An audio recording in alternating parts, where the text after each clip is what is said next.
Luxury jets promise comfort, speed, and exclusivity, but for some, they became the setting for unimaginable tragedy.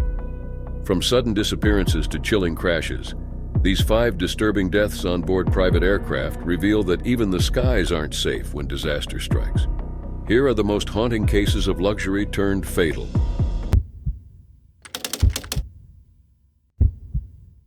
On March 3, 2023, a private jet bound for Washington, D.C. diverted course and made an emergency landing in Connecticut.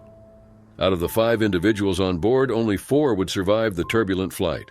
What began as a routine flight ended in an irreversible tragedy that would leave a lasting mark on family, colleagues, and the aviation community. 55-year-old Dana Hyde had spent her career at the highest levels of public service and policy. She had served in both the Obama and Clinton administrations and was part of the 9/11 Commission, formerly known as the National Commission on Terrorist Attacks upon the United States. In March 2023, she was a part-time consultant for the Aspen Institute, where she co-chaired the Partnership for an Inclusive Economy, a role that reflected her dedication to creating more equitable systems. Dana lived in Cabin John, Maryland, with her husband, Jonathan Chambers, and their 2 sons. Jonathan was a partner at Conexon LLC, a rural broadband company based in Kansas City, Missouri. The private Bombardier Challenger 300 jet that they boarded that day belonged to Conexon. The aircraft took off from Keene, New Hampshire, headed toward Leesburg, Virginia, but encountered technical difficulties shortly after departure. The incident began with several cockpit alerts, prompting the pilots to follow an emergency checklist. They switched off a key system known as the stabilizer trim, which adjusts the tailplane to keep the aircraft level. Although this step aligned with safety protocols, it triggered a catastrophic response.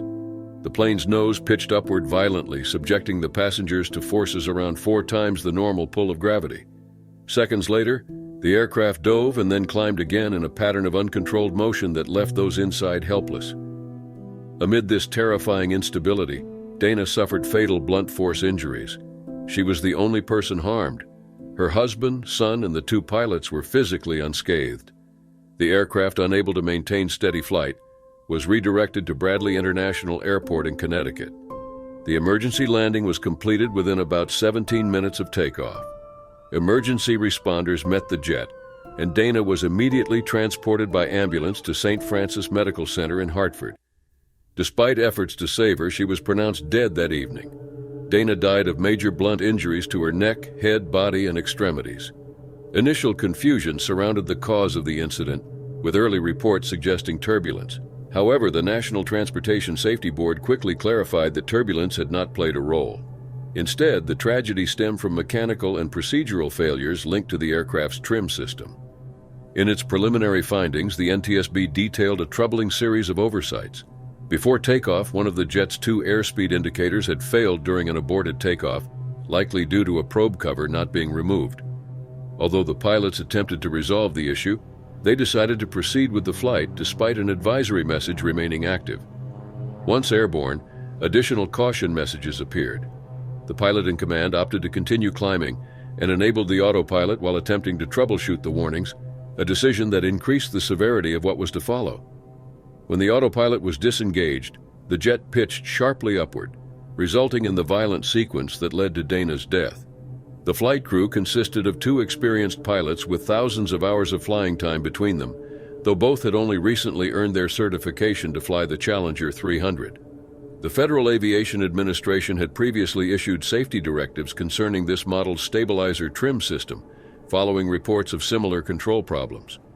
Bombardier, the Canadian manufacturer of the aircraft, issued a statement expressing that it was studying the incident while reaffirming its confidence in the jet's airworthiness. As the investigation continued, the jet's cockpit voice and data recorders were sent to NTSB headquarters for further analysis. The FBI also became involved in the inquiry, though no criminal activity was suspected. Officials have not stated whether Dana was seated with a seatbelt at the time of the incident. In the wake of her death, tributes poured in from former colleagues and institutions. The Aspen Institute described Dana as a brilliant and generous leader, someone who worked to create partnerships that would bring about lasting positive change.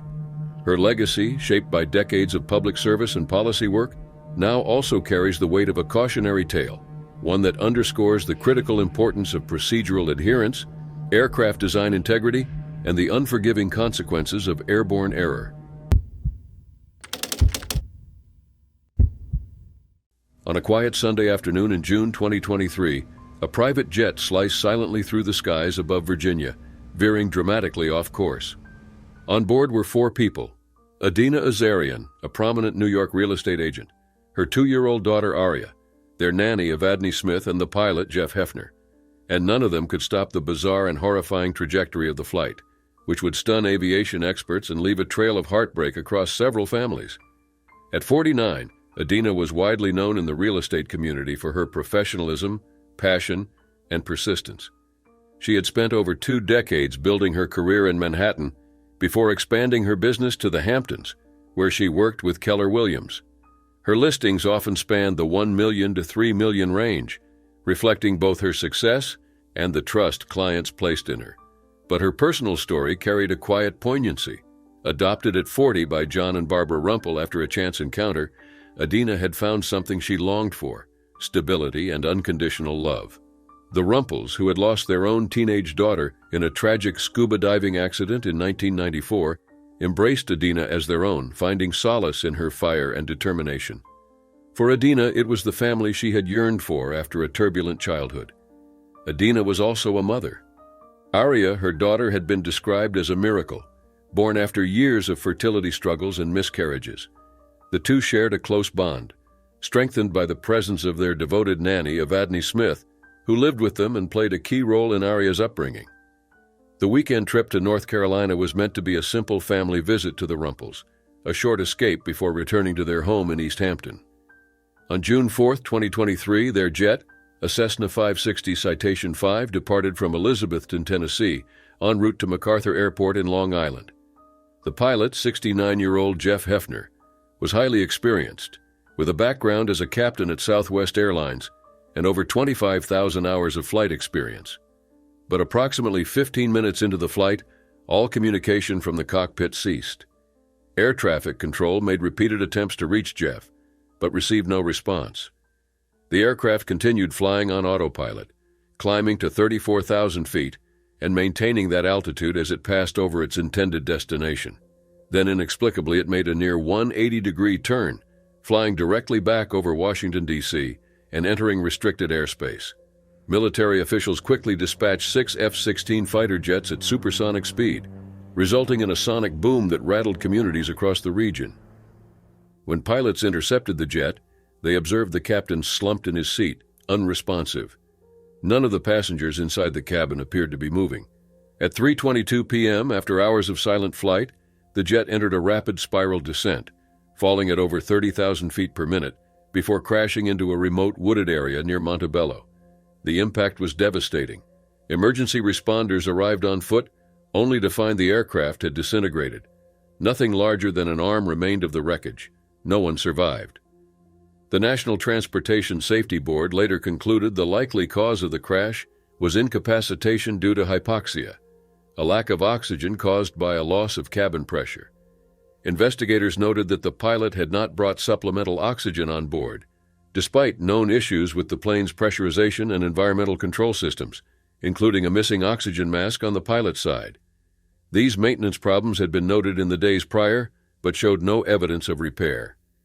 The report emphasized that symptoms of hypoxia are subtle, varying from person to person, but deadly if left unaddressed. The tragedy stunned all who knew the victims.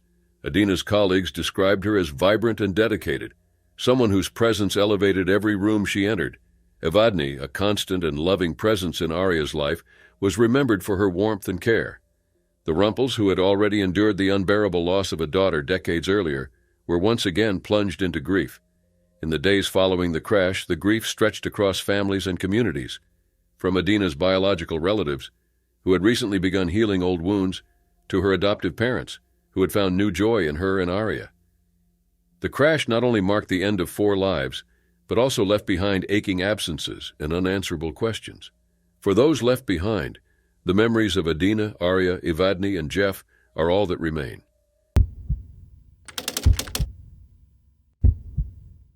In the early hours of May 23rd, Daniel Williams, a 39-year-old musician once known for his thunderous drumming with the Christian metalcore band The Devil Wears Prada, was aboard a private plane on a cross-country trip. But only miles from its destination, the flight took a devastating turn, leaving behind a scorched neighborhood, a grieving music community, and loved ones struggling to process a loss that came far too soon. Daniel was no stranger to survival. Originally from Dayton, Ohio, he had endured a horrifying mass shooting in 2019 that left 9 dead and dozens wounded outside Ned Pepper's bar. He had been inside the venue when gunfire erupted. "I have never been so scared in my life," he later wrote. He survived that night with his life and perspective intact, later speaking out about gun control. That near-death experience didn't break him. Instead, it gave him more reason to live with intention. After leaving The Devil Wears Prada in 2016, Daniel pivoted to software engineering but remained deeply connected to music. He found happiness in San Diego, building a life with his fiancée, Hannah Ray, who described him as the most supportive and positive soul she had ever known. Late on the night of May 22nd, Daniel boarded a private jet at Teterboro Airport in New Jersey, alongside music manager and pilot Dave Shapiro and 4 others, including 3 industry professionals. Daniel documented the journey on Instagram, posting photos from inside the cockpit and jokingly referring to himself as the co-pilot. One of his final posts was filled with eerie enthusiasm. "Here we go!" The 8-seater Cessna 550 Citation had a clear route. Take off from New Jersey, refuel in Wichita, Kansas, and land in San Diego. But it never made it. At 3:45 a.m., just 2 miles from its intended landing at Montgomery Gibbs Executive Airport, the jet clipped power lines in heavy fog. The aircraft plummeted into the Murphy Canyon neighborhood, erupting into a fireball that tore through homes, ignited vehicles, and rained jet fuel across the street. Doorbell cameras captured the moment of impact, the sky exploding into flames and the street consumed by chaos. All 6 passengers, including Daniel and Dave, were killed instantly. Miraculously, no one on the ground died, but the neighborhood bore the brunt of the devastation. 10 homes were damaged, and 8 residents were injured while fleeing, including a family of 5 hospitalized for smoke inhalation. Daniel's death sent shockwaves through the music community. His former band shared a brief but devastating tribute. "No words, we owe you everything, love you forever." Industry figures expressed their grief publicly, mourning not only Daniel but Dave Shapiro as well, an influential agent, producer, and founder of Sound Talent Group and Velocity Records. Dave had recently purchased the jet and was a licensed pilot, though it remains unclear who was at the controls at the time of the crash. The National Independent Talent Organization also paid tribute to Shapiro, calling him a visionary who had shaped the careers of countless musicians and helped the industry navigate the pandemic's shutdowns. For Hannah, the tragedy was deeply personal in more ways than one. Daniel died on what would have been the 14th anniversary of their relationship's beginning. In her words, their story started on May 22, 2011, a date now marked by both love and loss. She shared photos of their life together, clinging to memories that now take the place of a future they will never share. The crash is under investigation by the National Transportation Safety Board and the FAA. Investigators are combing through wreckage, flight records, and audio communications. Weather conditions, particularly the thick fog, are believed to have played a role. Audio from the cockpit recorded shortly before the crash indicated the aircraft was just 3 miles out and on final approach. Daniel Williams leaves behind more than a musical legacy. He leaves behind a life that survived violence, embraced change, and was marked by resilience. In 1999, Payne Stewart was at a high point in both his professional career and personal life. Known for his flamboyant attire and graceful swing, the 42-year-old golfer had recently secured his 3rd major title at the 1999 U.S. Open, completing a remarkable comeback after years of struggling on the PGA Tour. As he boarded a private jet from Orlando to Dallas on October 25, 1999, Payne was en route to Houston for the Tour Championship, poised to conclude a triumphant season. But the flight would never reach its destination. What began as a routine journey would unravel into a haunting aviation disaster that left a deep scar on the sports world. William Payne Stewart had long been one of golf's most recognizable figures. With 11 PGA Tour victories, his career spanned more than 2 decades. His 3rd and final major came just 4 months before he boarded the private jet. Beyond his achievements, Payne was beloved for his showmanship, colorful clothes and ivy caps, and for bringing personality and tradition back into the game. Off the course, he was a devoted husband and father of two, enjoying the peak of both fame and family life. On the morning of October 25, 1999, Payne boarded a Learjet 35 operated by Sunjet Aviation, alongside his agent Robert Fraley, Van Arden of Leader Enterprises, and golf course architect Bruce Borland. Pilots Michael Kling and Stephanie Bellagherig were in the cockpit. The jet departed Orlando at 9:19 a.m. local time. 8 minutes later, the aircraft received clearance to climb to 39,000 feet and acknowledged the instruction. That radio call would be the last communication ever heard from the plane. 6 minutes later, air traffic control failed to reach the aircraft for a routine frequency handoff. Repeated calls went unanswered. By 10:52 a.m., fighter jets were dispatched to intercept the plane, which had continued to fly unresponsively on autopilot. A test pilot in an F-16 reached the Learjet and observed that the windows were opaque, likely frosted over from extreme cold due to cabin depressurization. He noted no damage to the aircraft, but also no signs of life inside. Over the next hours, additional military jets took turns shadowing the aircraft, all confirming the same grim details. The engine still ran, but there was no movement in the cockpit, no acknowledgement, no change in course. The Learjet had lost cabin pressure shortly after takeoff. With no supplemental oxygen activated, those on board were likely unconscious within minutes from hypoxia, a silent and painless depletion of oxygen. For nearly 4 hours, the jet drifted on autopilot across 6 states and more than 1,500 miles. At 1:11 p.m., it began to descend uncontrollably. It entered a right-hand spiral before crashing into a field near Mena, South Dakota, killing all 6 on board instantly. The aftermath sent shockwaves through both aviation and the sporting world. Payne's memorial service was held on October 30th at the First Baptist Church of Orlando and attended by a vast gathering of athletes, friends, and fans. Fellow PGA Tour players honored him by wearing knickers during the final round of the Tour Championship. Stuart Appleby wore one of Payne's actual outfits with the blessing of Payne's widow, Tracy. In the years that followed, investigations confirmed that the crash was caused by a failure in the plane's pressurization system. Tracy Stewart and the families of the victims filed lawsuits against the aircraft's manufacturer, operator, and owner.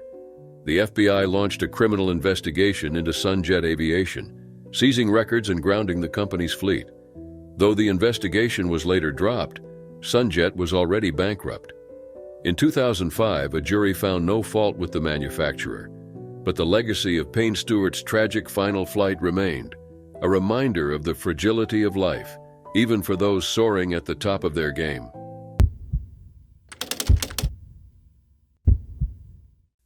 On October 21, 2022, the Caribbean Sea became the final silent witness to a devastating loss. A private aircraft, sleek and built for luxury, disappeared without warning off the coast of Costa Rica. On board were 6 people, among them one of Germany's most prominent entrepreneurs, Rainer Schaller, a man whose name had long been tied to innovation, success, and controversy. His final journey would become a somber chapter in aviation tragedy. Rainer Schaller, born on January 4, 1969, was best known as the founder and CEO of RSG Group, a global fitness empire encompassing brands such as McFit, John Reed, and Gold's Gym. With operations in 48 countries and over 41,000 employees, he had built a vast network in the fitness and lifestyle industry. Yet his legacy extended beyond business. In 2010, Schaller had been thrust into the international spotlight as the organizer of the Love Parade in Duisburg, where a catastrophic crowd crush claimed 21 lives. Although his security plan had been approved by city officials, the tragedy left a lasting mark on his public image. On that October day in 2022, Rainer boarded a Piaggio P180 Avanti, a twin-engine Italian-made turboprop departing from Palenque, Mexico, with a final destination of Limon, Costa Rica. Accompanying him were his partner, Christian Sikorsky, 44, their children Aaron and Finja, his personal trainer Marcus Kurek, 40, and a 66-year-old Swiss pilot. The plane, known for its distinctive design and used frequently for executive travel, had been part of Schaller's fleet since 2019. At approximately 6 p.m., the aircraft began its descent toward Lyman Airport. It was flying at around 275 miles per hour, and alarmingly, at an altitude of just 230 feet above sea level when it lost contact with air traffic control. The disappearance occurred near the area of Barra de Parismina, a remote stretch along the Caribbean coastline. Within moments, radar contact vanished, and with it all certainty about the plane's fate. Costa Rican authorities were alerted almost immediately. The Ministry of Public Security confirmed that a flight from Mexico to Limón with 5 German passengers had failed to arrive. A large-scale search began early the next morning, with the Coast Guard and Red Cross coordinating efforts. Debris from the aircraft was discovered about 28 kilometers offshore. Twisted pieces of fuselage, personal belongings such as backpacks and makeup bags, and 2 bodies, 1 adult and 1 child. These grim findings confirmed the fears that had rapidly spread across news networks and social media. Though the victims' identities were initially withheld, it was later confirmed that the bodies recovered belonged to Rainer and his young son Aaron. The remaining 4 passengers, including Christian, Finja, Marcus, and the pilot, remained missing but were presumed dead. The ocean offered few answers. As news of the crash spread, the reaction in Germany and beyond was one of profound shock. RSG Group issued a somber statement acknowledging the tragedy, and the German Foreign Office confirmed it was working closely with Costa Rican authorities. The cause of the crash remains unknown, and no mechanical failure or pilot error has yet been officially identified. Flight safety experts, however, noted the challenges of operating such a jet with a single pilot, especially during a complex descent phase in poor weather. The crash marked the sudden and complete loss of a family, a business leader, and those who had accompanied him on what should have been a routine flight. What began as a journey between 2 countries ended in a quiet stretch of ocean, with fragments of lives scattered across the waves. Today, only the wreckage and silence remain. The investigation continues, but for the families left behind and a company now mourning its founder, the answers may never be enough.